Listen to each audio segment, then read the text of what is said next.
Bonsoir, monsieur l'homme.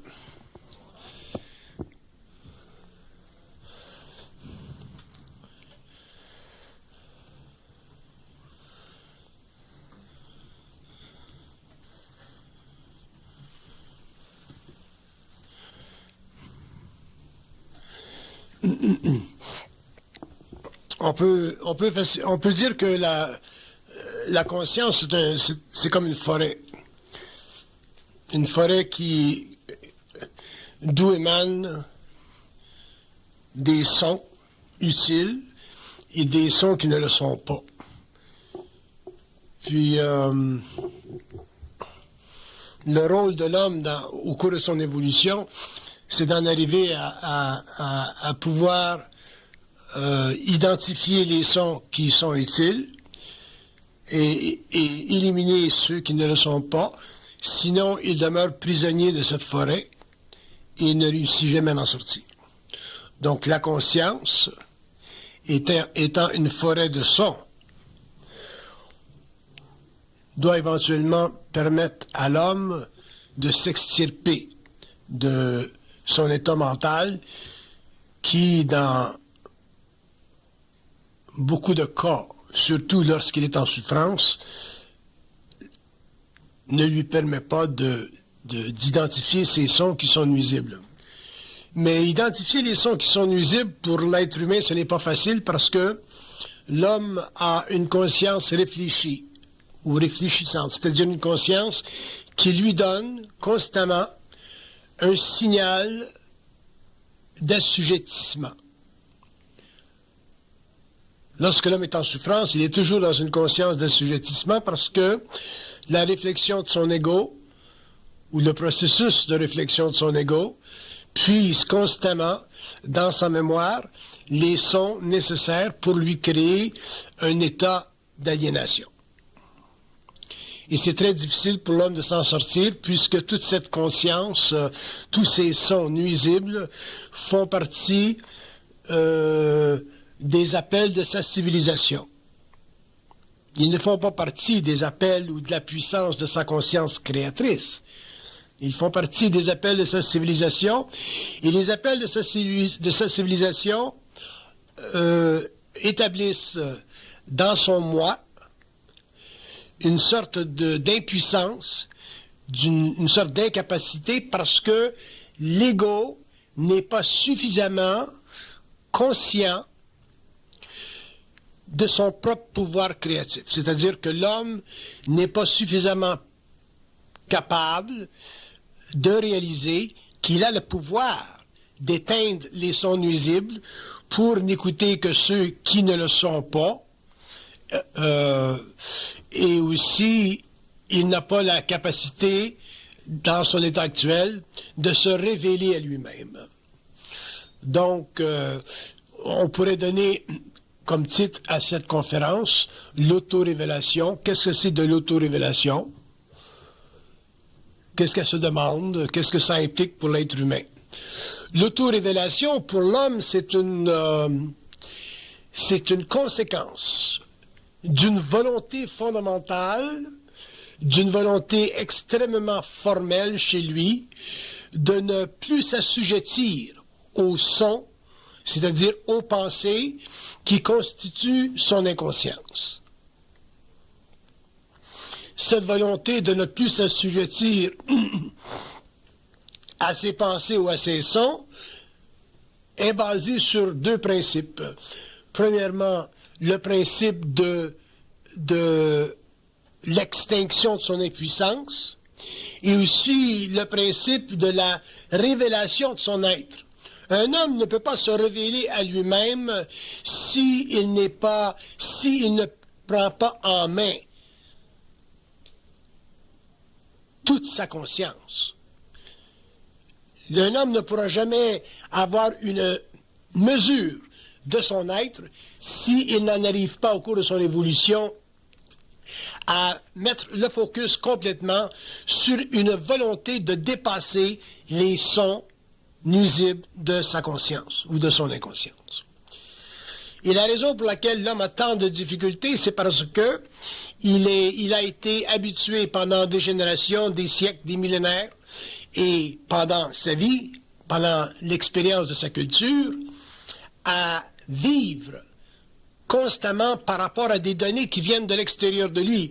Donc, il n'a pas été habitué à bâtir sa cheminée avec son propre mortier. Il a bâti sa cheminée avec le mortier que lui a offert la civilisation. Et dans ce mortier, il y a des faiblesses. Il y a des faiblesses. Et la preuve qu'il y a des faiblesses dans la mortier de la civilisation, c'est que toutes les civilisations, que ce soit des civilisations orientales, occidentales, des consciences de groupe, l'homme s'est toujours retrouvé à un niveau ou à un autre dans une condition d'indigence. L'homme est un être en condition d'indigence. Il est toujours en indigence. Il a été en indigence par rapport à la philosophie, il a été en indigence par rapport à l'ésotérisme, il a été en indigence par rapport aux idéologies politiques. L'homme a toujours été en indigence parce qu'il a voulu construire sa cheminée avec le mortier qui appartenait à des structures mentales qui n'étaient pas le produit de sa propre puissance. Donc l'homme n'est pas réellement... L'homme a un intellect, mais il n'a pas d'intelligence. Parce qu'il y a une grande différence entre l'intellect et l'intelligence. L'intellect, c'est un processus de conscience qui invente, et l'invention, elle est basée sur le passé ou sur la mémoire de la race. Alors que l'intelligence, elle est purement créative, c'est-à-dire qu'elle n'a pas besoin de fondation, elle s'exécute et elle parvient à se manifester dans le vide absolu existentiel du mémoriel humain. De là la puissance de l'intelligence.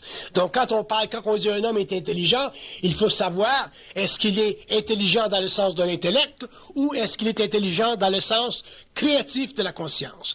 Et en ce qui concerne l'évolution, l'homme est intelligent en relation avec le processus inventif de son intellect. Donc l'homme est toujours en arrière, il est toujours sujet à écouter les sons nuisibles de la forêt de son inconscience, et c'est pour ça qu'il n'est pas capable de s'auto-révéler. On a voulu pendant des siècles créer ou espérer créer des conditions qui permettaient à un homme, par exemple, d'atteindre certains états de conscience en allant aux Indes ou en rencontrant des maîtres ou en rencontrant des êtres particuliers. Je n'ai rien contre le fait que l'homme rencontre des maîtres ou des êtres qui ont une sensibilité particulière, mais je m'oppose complètement à l'endoctrination de l'homme, à quelque niveau que ce soit sur le plan occulte ou ésotérique, parce que la conscience n'appartient à aucun homme.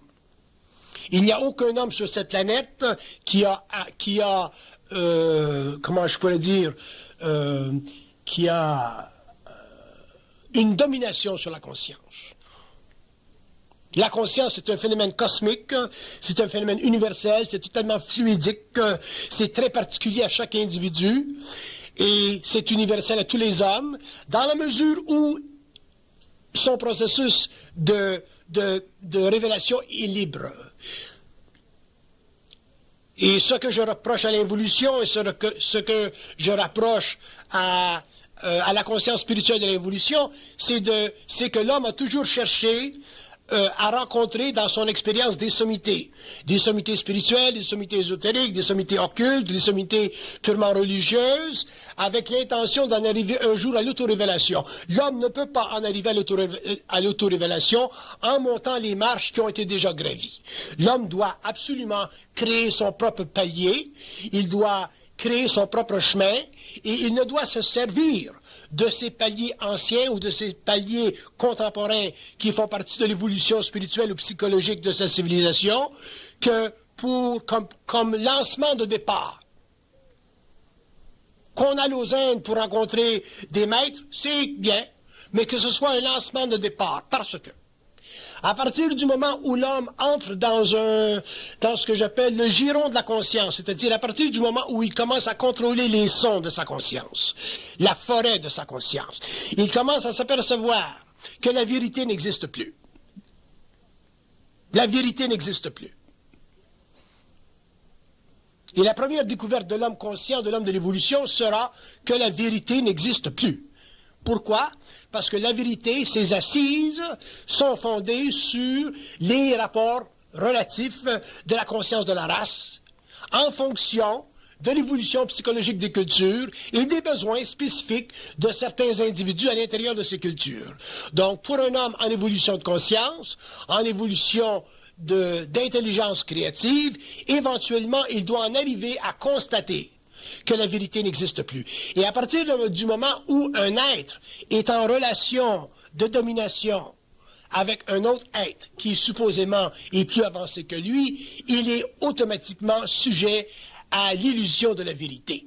Il est évident qu'un homme n'ira pas aux Indes ou n'ira pas dans un pays quelconque rencontrer quelqu'un qui exprime une certaine conscience s'il ne croit pas un peu que cet être-là a la vérité. Ça peut durer un certain temps.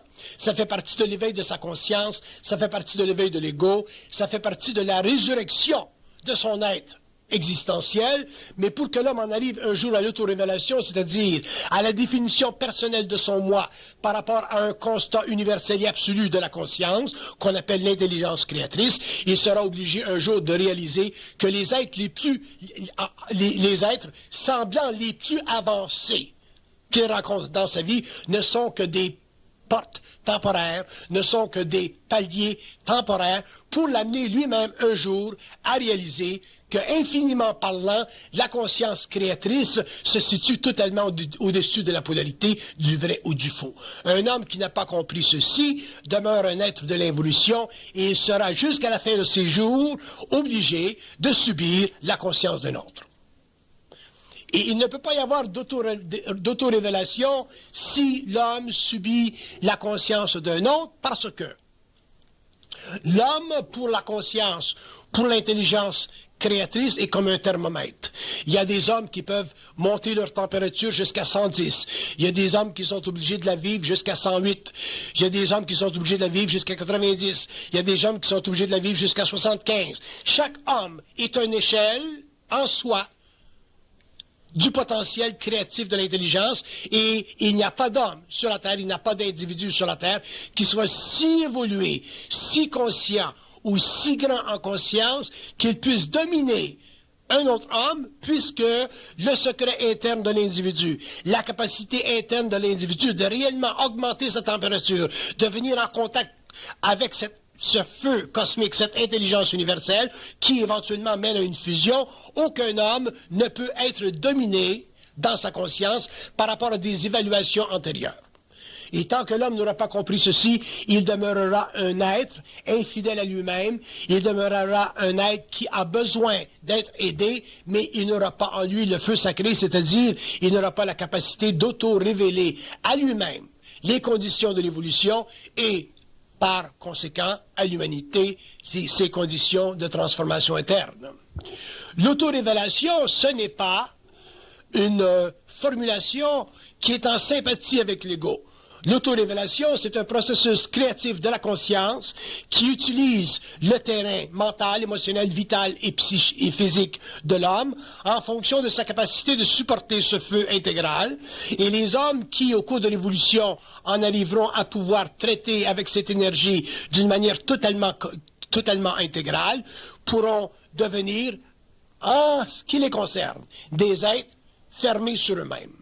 Un être qui est conscient est totalement fermé sur lui-même. Il peut avoir un pouvoir d'expression sur le monde, mais il est fermé sur lui-même dans ce sens que la conscience dont il est l'exécuteur, le front exécuteur, est une conscience qu'il vit, qu'il manifeste pour son être à lui, et non pas pour l'humanité. Sinon, il tombera automatiquement dans des illusions spirituelles. Il voudra renverser le monde, changer le monde, amener la conscience dans le monde, spiritualiser le monde. Et c'est là que nous avons le phénomène des maîtres, le phénomène des curés, le phénomène de ces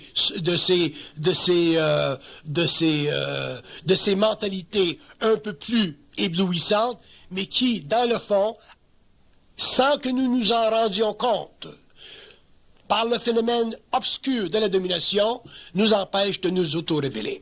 L'homme, un jour, doit s'affranchir au cours de l'évolution de tout ce qui domine son esprit, afin de pouvoir, au cours de l'évolution, en arriver finalement à se libérer de l'esprit de la race. Un homme qui ne sait, un homme qui n'en arrive pas à se libérer de l'esprit d'un homme ne pourra jamais en arriver à se libérer de l'esprit de la race, parce que l'esprit d'un homme est fait de l'esprit de la race. Et un homme qui domine un autre homme, pour quelque raison que ce soit, est déjà piégé par les lois, par la conscience de la race. Donc, l'autorévélation, c'est un phénomène particulier qui éventuellement sera reconnu chez l'homme en évolution de conscience, et l'homme découvrira que l'autorévélation n'a rien à voir avec le nirvana des orientaux. Il n'y a absolument rien de spirituel dans une conscience intégrée. Et quand je dis qu'il n'y a absolument rien, je veux dire que les assises mentales de la race à laquelle a appartenu l'homme pendant sa vie, sont absolument mises de côté, ont absolument été détruites, et l'homme conscient n'a plus besoin de la mémoire de sa culture pour éveiller en lui la pulsation de sa propre lumière. Il est totalement créateur, il peut travailler complètement dans le vide, il n'a plus besoin des assises de la mémoire de la race, et il est capable à ce moment-là de s'auto-révéler, c'est-à-dire de pulser, de se mettre en vibration, et de se mettre en vibration selon le besoin de l'évolution de son être à lui. Et puisque son évolution personnelle est une configuration extrêmement voilée de l'évolution de la race, l'homme pourra toujours servir à la race, mais il ne servira pas à la race parce qu'il veut servir à la race, il servira à la race parce que, à partir du moment où il sera en vibration, la race, avec son esprit un peu moins éveillé, sera obligée de ressentir qu'il y a dans le monde un peu plus de lumière. C'est la seule chose qui peut se produire. Et ceci mettra fin aux besoins de l'homme d'aller dans le monde vers des maîtres, d'aller dans le monde vers des êtres qui ont une facilité de parole, et il pourra commencer finalement à puiser en lui, dans ses propres entrailles, et réaliser que, à partir du moment où il a mis de côté le besoin de la recherche de la vérité, il entre dans son identité, et quand tous les arbres de la forêt, tous les hommes de la civilisation seront dans leur propre identité, la civilisation telle que nous la connaissons n'existera plus. Pourquoi? Parce qu'il n'y aura plus de mémoire de la race. Donc, il est très important pour l'homme de comprendre que le phénomène de son identité personnelle ne peut pas se faire à partir des pièces qui ont été nécessaires pendant l'évolution à la machination de son être existentiel.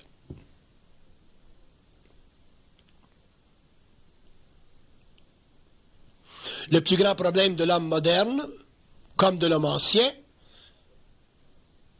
c'est de ne pas pouvoir réaliser que l'extinction de sa conscience existentielle est fondamentalement nécessaire pour la réévaluation psychique de son moi et le développement d'une corrélation étroite entre son ego éveillé et son esprit qui cherche à pénétrer son être pour créer ultimement une fusion, c'est-à-dire une unité de conscience permettant au mortel de transmuter la programmation astrale de son incarnation pour en arriver finalement à avoir sur cette planète, sur ce plan matériel, une conscience suffisamment éveillée pour ne plus réagir animalement à la programmation antérieure, c'est-à-dire à la programmation de son incarnation.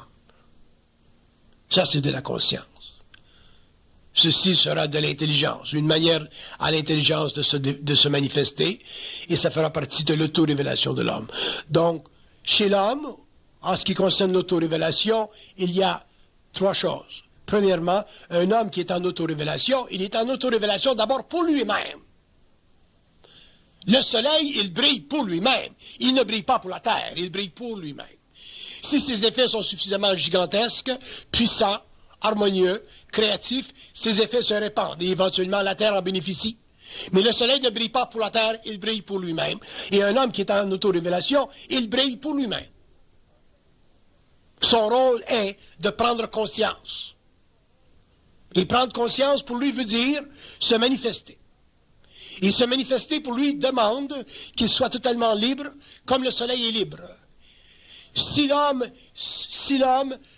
n'est pas libre, c'est-à-dire que s'il établit des liens avec d'autres hommes dans le monde pour se mettre en une expression, il devient un maître. C'est-à-dire, il sert spirituellement à quelque chose.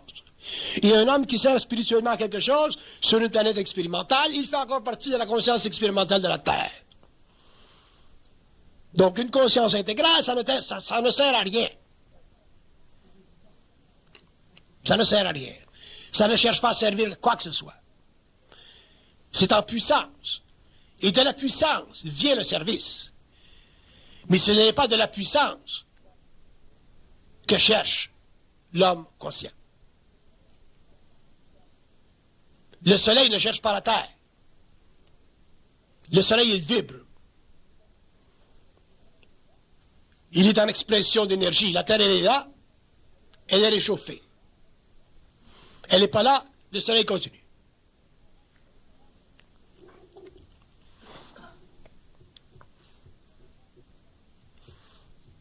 Nous n'avons pas suffisamment étudié l'histoire pour comprendre l'histoire.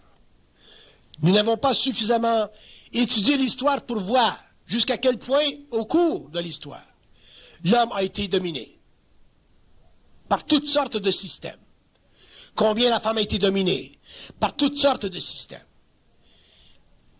Et tant que l'homme n'aura pas suffisamment de conscience, il ne pourra pas comprendre l'histoire. Parce que l'histoire s'écrit ou écrit ce qu'elle veut. Elle écrit ce qu'elle veut. Elle dicte ses propres termes. Ce n'est pas l'homme qui dicte ses termes. Ce n'est pas le paysan russe qui dicte les termes du marxisme socialiste. Ce n'est pas le Chinois dans les provinces qui dicte les termes de la révolution culturelle. Ce n'est pas le petit capitaliste dans nos sociétés qui dicte les termes du capital. Ce sont les forces historiques qui dictent les termes. Donc, que nous soyons petits bourgeois, que nous soyons socialistes, que nous soyons quoi que ce soit, que nous soyons religieux, nous avons toujours des termes dictés. Et un jour, l'homme devra, quand je parle de l'homme, je parle de l'individu, devra en arriver à ne plus se faire dicter les termes. Mais pour ne plus se faire dicter les termes, il faut avoir une bonne compréhension de l'histoire. Et avoir une bonne compréhension de l'histoire nous amène éventuellement à réaliser qu'à travers l'histoire du monde, à travers le Weltgeist, il y a toujours eu de la domination. Un homme qui ne reconnaît pas qu'il y a dans toute forme de communication de la domination, dans toute forme de communication qui vient à l'extérieur de lui, il y a de la domination. Même chez les êtres les plus avoués à aider, il y a de la domination. Les prêtres ont dominé sans le savoir. Les curés ont dominé sans le savoir. Les philosophes ont dominé sans le savoir. Les gourous ont dominé sans le savoir. Les hommes dominent sans le savoir. Pourquoi? Parce qu'ils ne connaissent pas les lois astrales de la conscience. Parce qu'ils ne réalisent pas, ils ne voient pas, ils n'entendent pas les sons dans la forêt de la conscience ou de l'inconscience qui sont nuisibles à l'ego, qui sont nuisibles au mortel, qui sont nuisibles à l'homme, qui sont nuisibles à toute forme d'individualité. C'est pour ça que nous avons des religions. C'est pour ça que nous avons des sectes. C'est pour ça que nous avons des guerres qui sont des formes de sectes.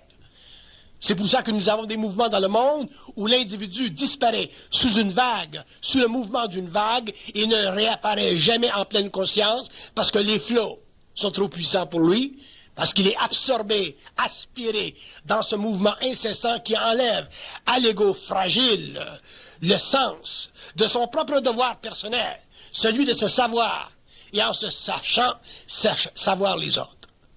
Un homme qui ne se sait pas parfaitement ne peut pas savoir les autres. Et s'il ne peut pas savoir les autres, parce qu'il ne se sait pas, il dominera les autres. Ça fait partie de l'évolution. Ça fait partie des lois de l'évolution. Ce fut toujours ainsi et ce sera toujours ainsi.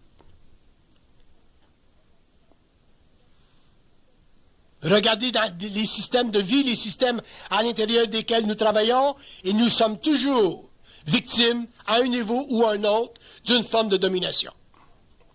Donc l'autorévélation, pour l'homme, pour l'ego, elle est très loin de sa conscience, et ça fait partie de l'évolution d'en arriver à se libérer de ce fardeau évolutif, c'est-à-dire d'en arriver un jour à réaliser concrètement que le réel est l'expression de la conscience, alors que la vérité est l'expression de l'inconscience et des forces de domination. Seul l'homme, en relation avec l'homme, peut réaliser, peut prendre conscience du degré ou de la mesure de vérité qui épouse ou qui flatte son ego. Mais ça prend un certain éveil.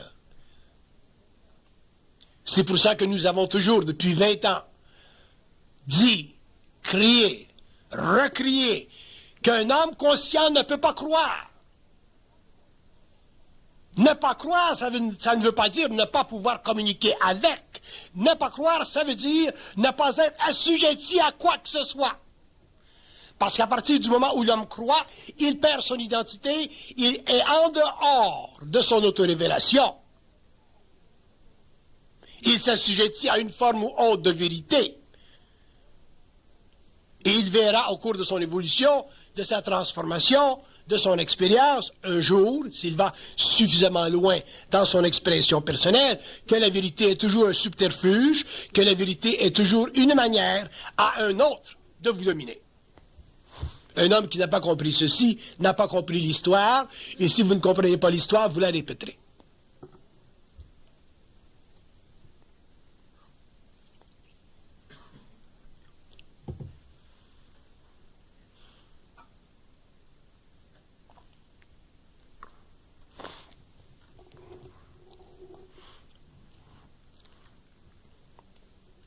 Il n'est plus suffisant pour l'homme conscient de traiter les mots comme s'ils étaient des concepts. Les mots ne sont pas simplement des concepts, les mots sont des forces vibratoires, sont des énergies, et ils ont le pouvoir de vous envoûter. Tous les mots ont le pouvoir de vous envoûter. Et un homme qui est moindrement prisonnier de la vérité, un homme qui est l'expression de la vérité ou d'une vérité, qu'il le veuille ou qu'il ne le veuille pas, il vous envoûtera. Parce que, en utilisant la vérité, il vous fait miroiter un aspect du réel qui vous convient ou qui lui convient, mais qui n'a rien à voir à faire avec le réel parce qu'il est une réflexion de son ego. Regardez les expériences dans le sud des États-Unis où vous avez ce type à Waco qui a une secte, qui est en puissance, qui est très volontaire, qui manipule la Bible avec une grande dextérité, qui a dans ce milieu des enfants de 5 ans, 6 ans, 7 ans, des femmes, des hommes, des êtres qui n'ont plus aucune identité. Ces êtres-là sont très dangereux. Pourquoi? Parce que la vérité est devenue la main droite qui demain vous giflera si vous ne la baisez pas. Très dangereux, la vérité. Et même aujourd'hui, à la fin du 20e siècle, même si, de temps à autre, nous critiquons les abus de la musique, les abus de la jeunesse,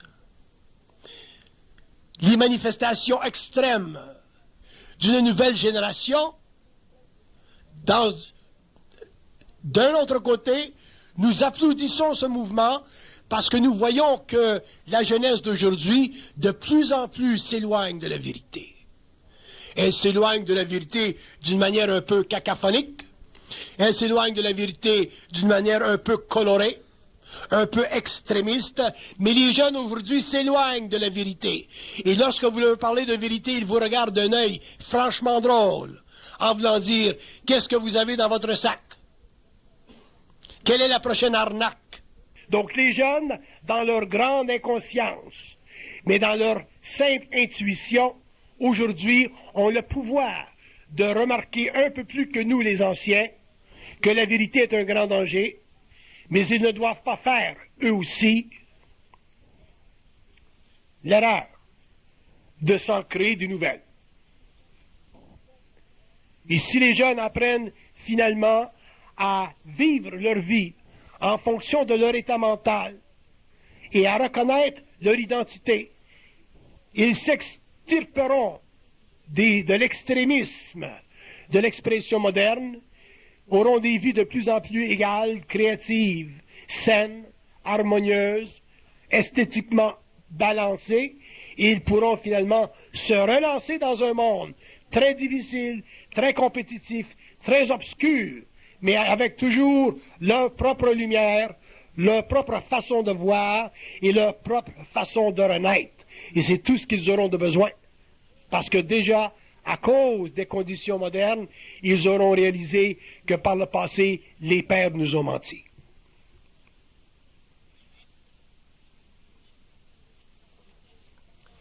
Vous direz, mais comment un homme peut vivre sans vérité?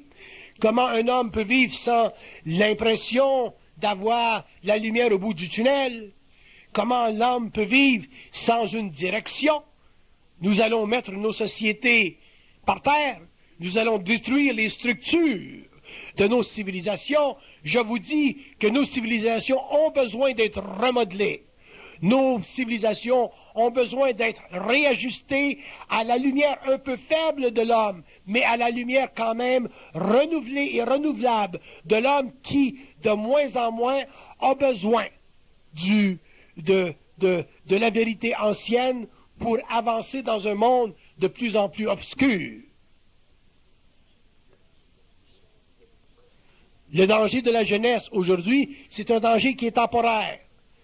Ce sont les faibles qui seront les premiers à payer le prix du besoin d'être supportés par des sociétés en décadence, par des sociétés qui se démontent pour se remonter. Ce sont les faibles qui paieront le prix. Par contre, ceux qui seront plus forts, plus sains, plus solides, qui seront moins victimes de ce qui est à l'extérieur d'eux-mêmes, en arriveront éventuellement à pouvoir se greffer à ces sociétés, à reprendre pour eux-mêmes et pour leur société un nouveau mouvement. Ils pourront créer une nouvelle façon d'être et finalement en arriver à se manifester avec une conscience qui sera très différente de celle que nous avons connue pendant la grande période existentielle de l'homme. Mais ces jeunes qui viennent dans le monde aujourd'hui, ces jeunes qui s'annoncent, doivent commencer à réaliser que la force dont ils ont besoin, les forces qui sont nécessaires, doivent venir d'eux. Ces forces ne peuvent pas venir de la musique, ces forces ne peuvent pas venir de la drogue, ces forces ne peuvent pas venir des différentes conflagrations qui aujourd'hui sont en train de bouleverser nos sociétés. Un homme qui comprend ceci peut faire ces choses, peut avancer, peut aller à l'école, peut travailler, peut faire son chemin et percer à travers le courant obscurantiste d'une civilisation qui est à la recherche de sa propre identité. Nous vivons dans un temps où les forces sociales impriment chaque jour, à travers la radio, la télé, les différentes formes médiatiques, où les forces sociales impriment l'image qu'elles veulent de l'homme moderne. Et c'est à l'homme conscient de réagir. C'est à l'homme conscient de s'abstenir. C'est à l'homme conscient de contrôler son propre devenir de jour en jour pour en arriver à ne plus être influencé par ces forces puissantes qui souvent sont alimentées par la drogue et souvent alimentées par la musique qui est alimentée par la drogue, et tout ce remue-ménage, tout ce cercle absolument involutif qui constitue pour la première fois dans l'histoire de l'homme le plus grand danger à la sanité mentale de l'ego.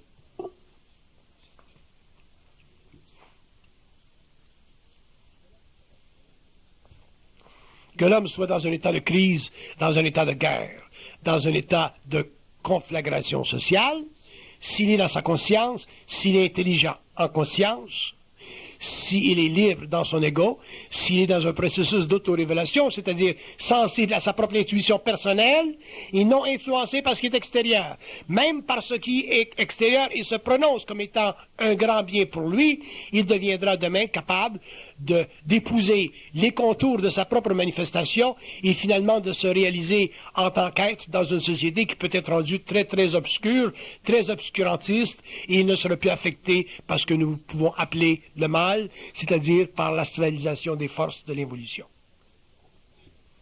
Donc ce ne sont pas les conditions sociales qui nous entourent qui sont dangereuses.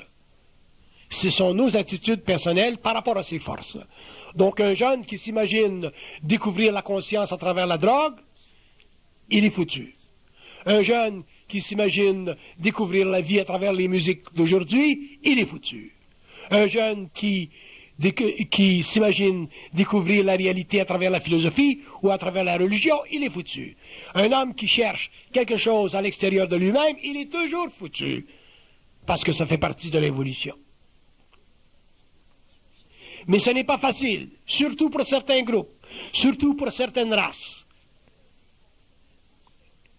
d'en arriver à s'exprimer, d'en arriver à se réaliser, d'en arriver à vivre par ce qu'ils savent, d'en arriver à tester ce qu'ils savent, pour éliminer finalement la crainte, parce que la mémoire de la race fait partie du conditionnement social de l'ego, et l'homme est extrêmement susceptible à cette mémoire, puisqu'elle représente pour lui son identité chétive.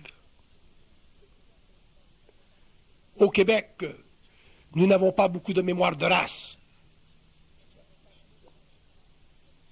Mais lorsque nous parlons des anciennes civilisations, les hindous, les africains, les italiens, les irlandais, des peuples, des groupes qui ont beaucoup de mémoire de race, les Allemands, les Arabes, les Juifs, les Chinois, vous pouvez presque inclure toute la civilisation, excepté les Amériques. C'est très difficile pour ces êtres d'en arriver à s'auto-révéler. Parce qu'aussitôt qu'ils s'auto-révèlent, aussitôt qu'ils se manifestent, aussitôt qu'ils se branchent sur eux-mêmes, on veut les débrancher. Donc l'évolution, ce sera un grand combat entre l'individu et la mémoire de la race. Et l'homme qui entrera dans ce processus d'évolution sera obligé graduellement de reconnaître les illusions de son passé, même les illusions de son passé très près, où il a pensé être un être conscient. Parce qu'il ne faut pas vous imaginer que parce qu'une personne vous dit qu'elle est consciente, qu'elle est consciente. C'est un autre piège. Je connais beaucoup d'êtres qui disent « Ah, moi je suis un être conscient, il faut que tu m'écoutes. » À partir du moment où quelqu'un vous dit qu'il est un être conscient et que vous devez l'écouter, il est temps de réellement partir.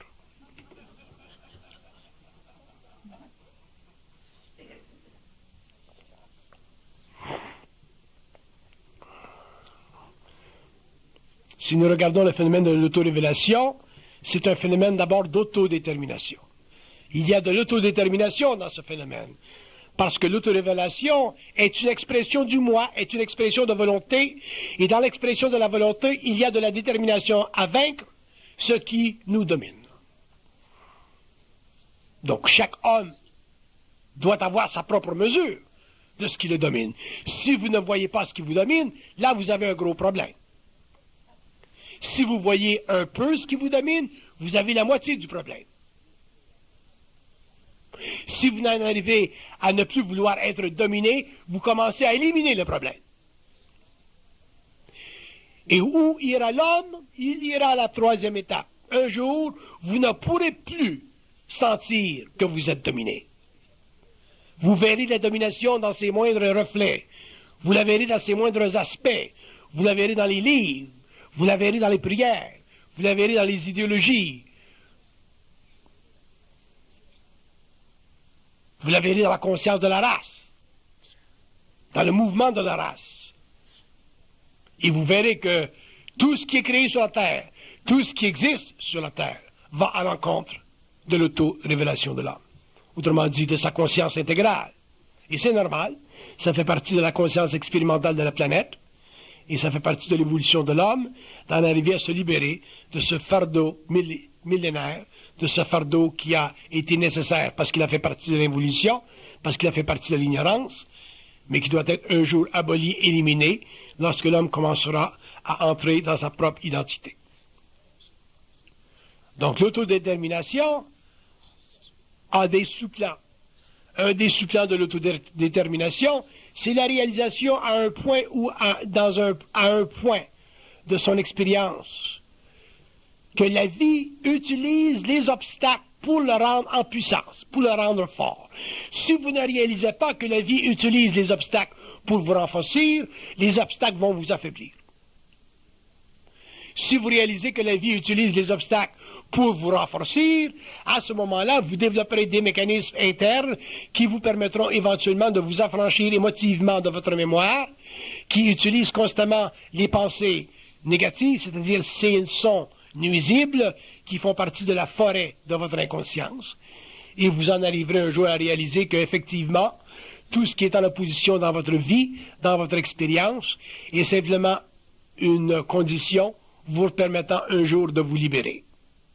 Si vous ne réalisez pas ceci, effectivement, vous vivrez les oppositions comme étant une menace à votre identité, au lieu de réaliser ces oppositions comme étant des paliers qui mènent chez vous, qui mènent à votre maison, qui mènent à votre identité. Et l'autre principe de l'autodétermination, c'est la consistance. Vous ne pouvez pas un jour dire une chose et 15 ans plus tard dire une autre. Si vous êtes dans l'ego, oui. Si vous êtes dans les réflexions, oui. Parce que votre mémoire va changer, va s'altérer selon les conditions. Votre âme prendra le dessus. Mais si vous êtes dans votre esprit, ce que vous direz au début de votre naissance sera la même chose que vous direz à la fin de votre vie. Donc la consistance de votre état, la consistance de votre état mental, le caractère déterminé, dimensionnel et unifié de votre autodétermination, de votre réflexion, sera l'expression de votre identité, et vous aurez à ce moment-là votre propre fil que vous pourrez gravir, sachant toujours que le fil mène toujours au même endroit, c'est-à-dire à la réalisation de votre identité intégrale. Donc vous éliminerez le doute, et plus vous avancerez dans le temps, plus vous serez habile à l'élimination du doute. Et après un certain nombre d'années, le doute ne fera plus partie de votre conscience. Donc, qu'est-ce que c'est le doute pour la conscience de l'homme? C'est le vent dans la forêt. Quand vous êtes dans la forêt le soir et que le vent souffle, vous astralisez, vous voyez des fantômes, vous voyez des loups-garous, vous avez des craintes. Même le bruissement simpliste d'une feuille crée chez vous une angoisse mortelle. Ça, c'est le vent. C'est la croyance. Si vous n'aviez pas de croyance en loup-garou, vous n'auriez pas de problème avec le vent. Si vous n'aviez pas de croyance à quoi que ce soit, vous n'auriez pas de problème avec le ruissellement des feuilles, parce que vous demeureriez dans votre identité. Donc, l'élimination chez l'homme de la croyance fait partie de l'élimination du vent dans sa propre forêt. Et un jour, l'homme vivra dans une forêt extrêmement calme et extrêmement limpide, et ses pensées seront claires, et à ce moment-là, au lieu de vivre des pensées réfléchies, il vivra une communication télépathique avec le plan mental. Et à ce moment-là, il n'appartiendra plus à la conscience de la race. L'autodétermination, dans sa manifestation la plus universelle, est la capacité chez l'homme, en tant qu'être conscient, de délimiter par lui-même, selon sa vibration, les besoins de connaître, les besoins de savoir. Toute conscience a la capacité de délimiter par elle-même la conscience de savoir. C'est l'homme qui doit délimiter, définir le savoir. Le savoir ne peut pas être délimité par la mémoire de la race. Il doit être délimité par l'homme. C'est lui qui doit établir les conditions, les confins, si vous voulez, de son mouvement mental. Je ne dis pas de sa curiosité intellectuelle. Je dis de son mouvement mental. Donc, un homme qui a une conscience créative définit le réel. Et plus il a une conscience créative, plus il définit le réel. Dans 20 ans, il saura encore plus définir le réel. Parce que dans 20 ans, il y aura moins de croyances. Dans 20 ans, il y aura moins de bruit dans la forêt. Moins de bruit nuisible. Il n'y aura plus de vent. Et lorsque l'homme sera au centre de la forêt, il saura faire éclater les bornes de cette forêt parce que, étant un être de lumière, il aura la capacité de reconnaître les limites d'une conscience qui sont fracturables par une volonté créatrice. Et il pourra étendre la régence de son moi, la forêt de sa conscience deviendra très petite. Mais l'élargissement du mouvement de sa lumière deviendra très grand et l'homme pourra complètement sortir de sa forêt, complètement sortir de la réflexion, complètement sortir des philosophies, complètement sortir des doctrines et commencer pour la première fois depuis l'évolution à ensemencer la terre, à dire à l'homme, à révéler à l'homme que, en tant qu'être, il a le pouvoir de définir ce qui est universel, immortel, énergie, espace, mortalité, vie, science, conditions. L'homme sera libre, pourquoi? Parce qu'il n'aura plus la crainte de défaire ce qui avait été par le passé de manière sacrée établie, c'est-à-dire l'institutionnalisation de la pensée.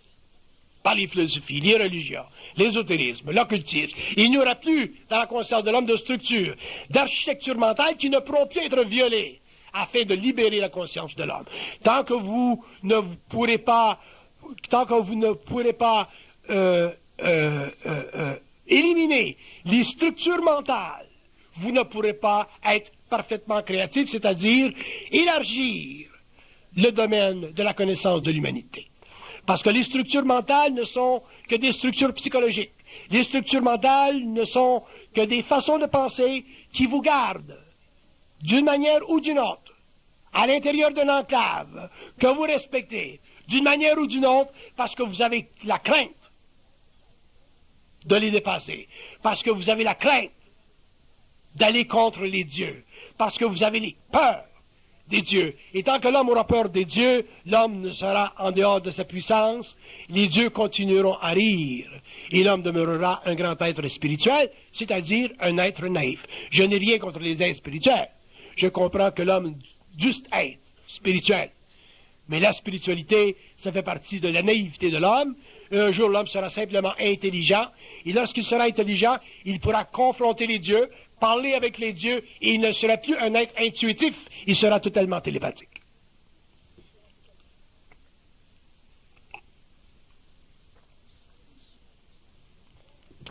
Ce qui nous amène à l'autodétermination, à un autre aspect de l'autodétermination, c'est ce que je pourrais appeler l'esprit critique. Un être en conscience a un esprit critique. Si vous lui dites quelque chose qui n'est pas réel, il a la capacité vibratoire de rejeter la forme. Ça fait partie des lois de la conscience. Ça fait partie du feu sacré de l'homme. Ça fait partie du mouvement créatif de son intelligence. Vous ne pouvez pas dire quelque chose à un homme conscient qu'il va absorber parce qu'il a la crainte de vous déplaire ou parce qu'il a la crainte de s'isoler d'une convention sociale ou d'un consensus social. Un être conscient vibre. Et aussitôt que vous l'approchez avec une forme qui n'est pas réelle, il vibre. Et si vous n'êtes pas capable, lorsque vous êtes en vibration, de vous manifester et de corriger l'impulsion qui vient vers vous, vous demeurerez prisonnier de votre propre forêt, vous continuerez à entendre les sons qui ne sont pas créatifs, vous continuerez à entendre des sons qui ne font pas partie du réel, et vous serez encore dominé par les forces de la croyance, par les forces de l'évolution, et vous demeurerez un être qui sera pour longtemps et très longtemps à la recherche de vous-même. Un homme qui se recherche, c'est un homme qui ne s'est pas trouvé.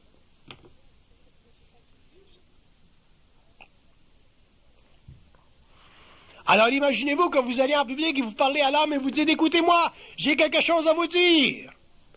Et on dit d'un coin de la salle, on dit « Est-ce que vous vous cherchez, monsieur? Est-ce que vous vous êtes trouvé? Est-ce que vous vous êtes parfaitement trouvé? » Et l'autre vous répond « Non, je ne me suis pas encore parfaitement trouvé, mais ça s'en vient.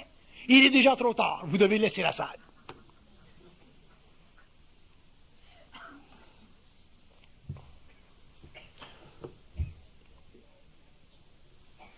Et on vous dira, mais quelle preuve avez-vous que vous vous êtes trouvé? Et il n'y a seulement qu'une réponse. Un homme qui s'est trouvé a les réponses. Il doit être capable de vous donner les réponses. Il doit être capable de regarder en vous et vous dire, vous êtes ceci, cela, ceci, cela, ceci, cela. Ça, c'est un homme qui s'est trouvé. Et si un homme qui s'est annonce qu'il s'est trouvé et qu'il n'est pas capable de vous regarder dans les yeux et dire vous êtes ceci, cela, corriger ceci, cela, et qui n'est pas capable d'arriver au fond de votre propre matière, qui n'est pas capable de lire votre âme, qui n'est pas capable de lire ce que vous êtes, il ne s'est pas trouvé. À ce moment-là, vous êtes mieux de laisser et de vous trouver seul.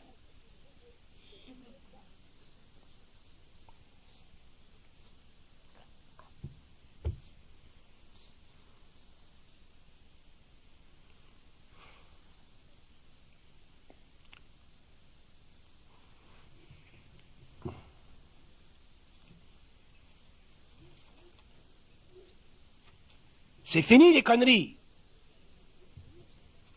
Les conneries ésotériques, les conneries occultes, les conneries de toutes sortes, les conneries spirituelles.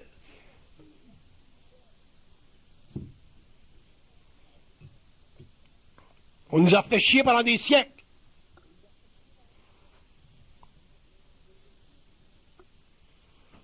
Au nom de la vérité. Au nom d'un Dieu, des saints, toutes sortes de choses.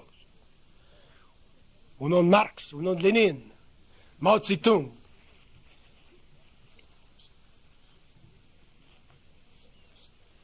La critique absolue fait partie de la conscience universelle. Et un jour, l'homme aura cette critique absolue. Il l'aura, cette critique. Si les philosophes avaient eu la critique absolue, nous aurions la philosophie aujourd'hui.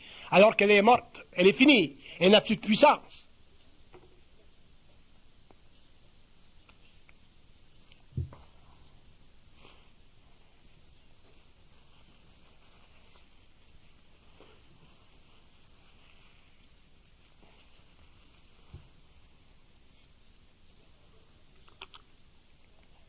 Qu'est-ce qu'il y a dans la critique absolue? Il y a trois choses. Dans la critique absolue, il y a l'absence de crainte mentale. Il n'y a pas de crainte mentale. Pourquoi il n'y a pas de crainte mentale? Parce qu'il n'y a pas de spiritualité. Pourquoi il n'y a pas de spiritualité? Parce qu'il n'y a plus de croyance.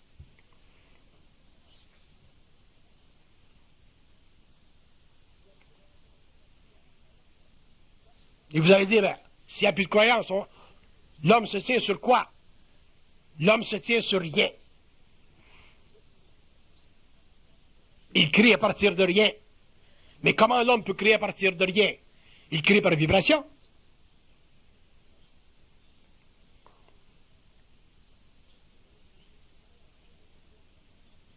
Il restructure les paroles en fonction de la vibration.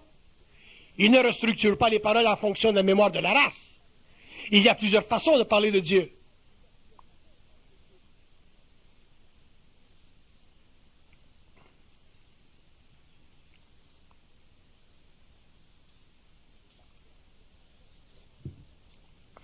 Il y a plusieurs façons aussi de ne pas en parler. On fait ce qu'on veut quand on est conscient. C'est ça de la conscience. C'est pas une échéance psychologique. C'est pas un calendrier psychologique, la conscience. C'est la puissance de l'homme. C'est son auto-révélation. C'est son autodétermination. Ça fait partie de cette liberté qu'il a toujours voulu, qu'il a toujours convoité. Ça fait partie de cette liberté qu'il a toujours cru retrouver seulement dans le ciel après la mort. Alors qu'il doit la trouver d'abord sur la terre avant de mourir. Parce qu'une fois qu'il est mort, il est trop tard. Il est foutu. Il retourne à l'astral, au monde des désincarnés, au lieu de retourner en conscience morontielle.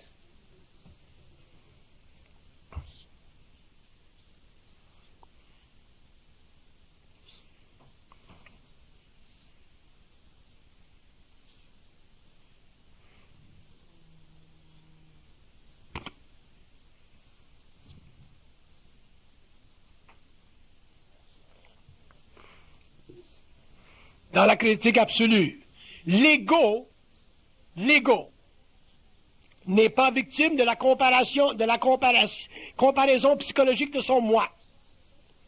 Dans une critique absolue, l'ego n'est pas victime de la comparaison psychologique de son moi.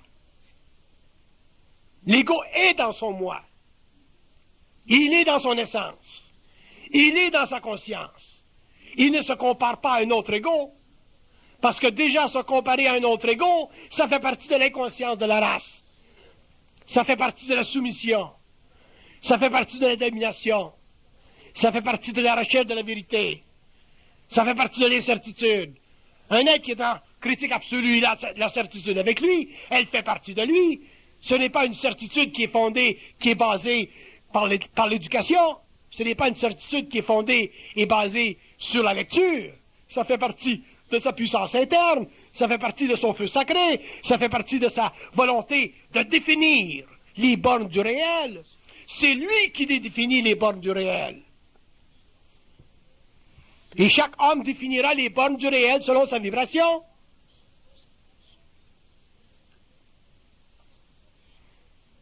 Il y aura des hommes demain qui diront des choses que nous n'avons pas entendues. Il y aura des hommes demain qui définiront le réel comme nous n'avons jamais entendu.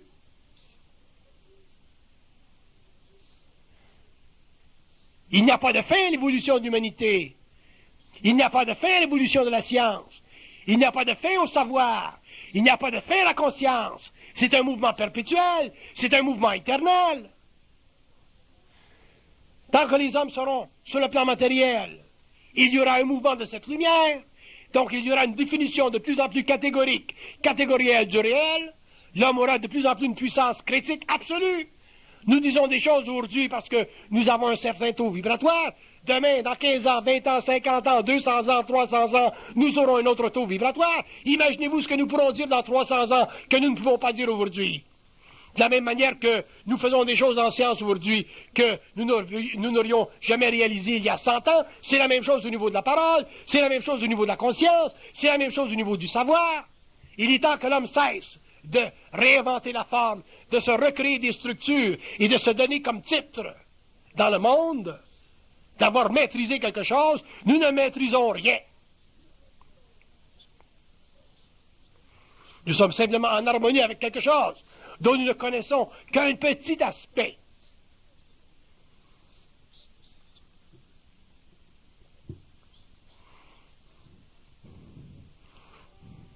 Ensuite, nous avons des types comme Rachnesh qui reviennent aux Indes et qui disent à des multitudes qui les ont suivis que « Ah, excusez-moi, je me suis aperçu que le nirvana, ce n'était pas ce que j'avais pensé. » Vous croyez que nous avons le temps aujourd'hui de nous faire raconter les erreurs des maîtres? De la merde.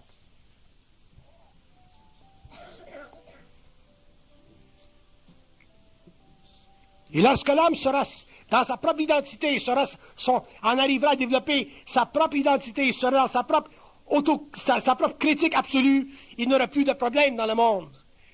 Parce qu'il ne sera plus capable d'écouter et d'entendre à partir de la perception de la vérité. Donc si le gars, le maître, ou celui qui parle, dit quelque chose qui n'est pas réel, il saura l'affronter et créer finalement un nouveau choc de réalisation que les hommes sont tous égaux sur la Terre parce qu'ils ont tous la même lumière et cette lumière vient de la même place. Bye.